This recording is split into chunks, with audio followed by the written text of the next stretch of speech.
This is a terrible bike to ride. Its gears are unpredictable, its frame off-balanced, and its brakes numb to press. This bike has multiple sclerosis. MS causes areas of inflammation in the brain and spinal cord, so throughout the central nervous system. The symptoms present very differently for different patients. Until you've experienced it, it's incredibly difficult to explain what those symptoms actually are. People don't understand why you're sick because you don't actually look like you're sick.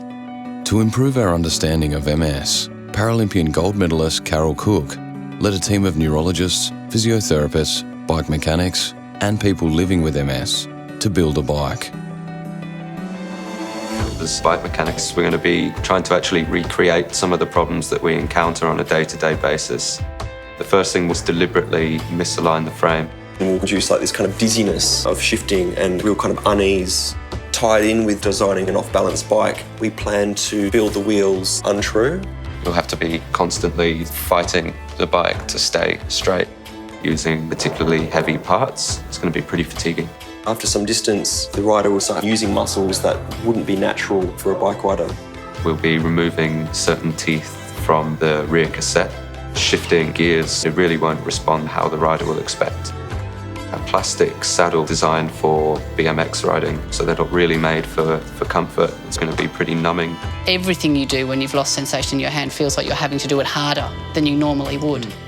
We're using a very thin handlebar tape that doesn't offer much comfort to the arms, and some ball bearings sort of wrapped underneath.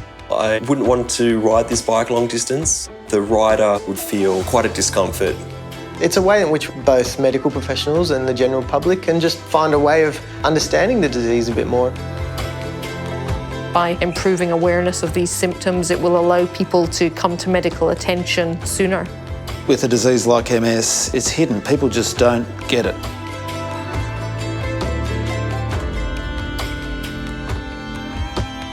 Sponsor the bike with MS. Join the MS Melbourne Cycle Sunday, March 6.